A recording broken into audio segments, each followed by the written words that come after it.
Section 68. Mahamate once more asked the Buddha, Bhagavan, would you please explain the meaning of the continuity and non-continuity of things? For once I and the other bodhisattvas become adept at distinguishing the characteristics of the continuity and non-continuity of things, we will better understand how all continuities work, and will not become attached to a continuity because of how its meaning is expressed in words. For once we are versed in the characteristics of the continuity and non-continuity of things, and we transcend the erroneous projections of language, we will know how to travel to all Buddha lands, and to their countless assemblies, where our myriad transformations will be marked by spiritual powers, masteries, faculties, and spells, and will shine like so many suns or moons or magic gems upon the four elements with the refulgent light of wisdom gained from the effortless exercise of the 10 inexhaustible vows.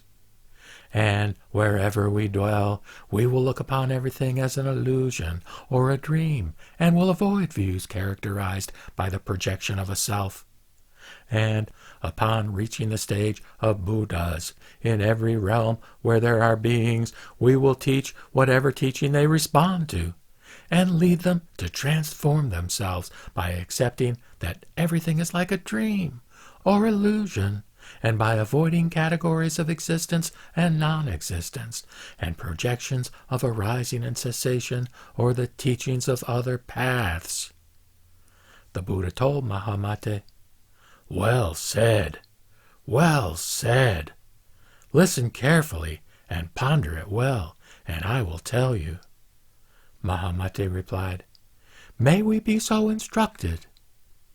The Buddha told Mahamate, Attachments to continuities based on how their meaning is expressed in words are limitless.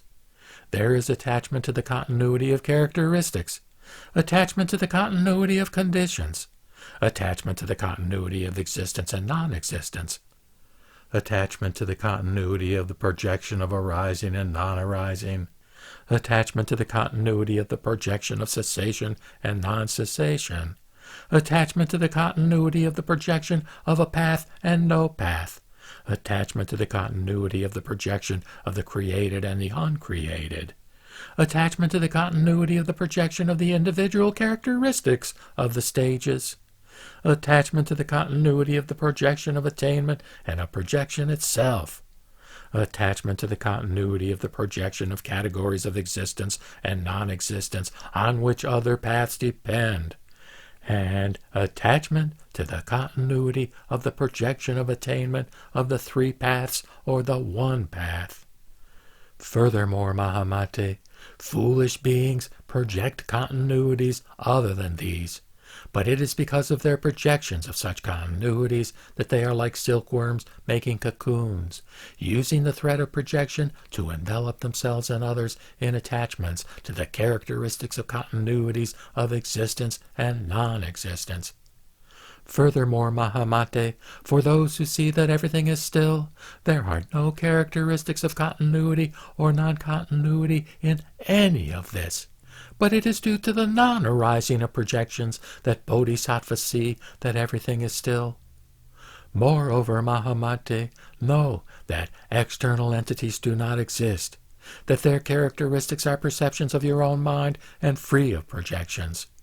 Accordingly, when you see that whatever exists or does not exist is simply a perception of your own mind and without form, continuities become still. Thus, there are no characteristics of the continuity or non-continuity of anything. Moreover, Mahamate, although others, given to falsehood, think bondage and emancipation exist, there is nothing in any of this to be bound to or emancipated from. And why is this so? Because among what exists or does not exist, no beings can be found. Furthermore, Mahamate, the ignorant possess 3 continuities, greed, anger, and delusion, together with the desire for happiness in a future existence. Because of such continuities, there is the continuity of existence, and among these continuities are links to the 5 destinies. However, Mahamate, for those who put an end to continuities, there are no characteristics of continuity or non-continuity. Moreover, Mahamate, because of the active grasping of consciousness based on threefold combinations, continuities arise without interruption. It is because of such active grasping that continuities exist. Meanwhile, those who put an end to those forms of consciousness dependent on threefold combinations witness the threefold liberation and the non-arising of continuities. The Buddha then repeated the meaning of this in verse. Projections that are false, these characterize continuities. Once you know what is real, continuity's net is cut. Fools don't understand. They look for meaning in words, like silkworms in cocoons, wrapped in their own imaginations.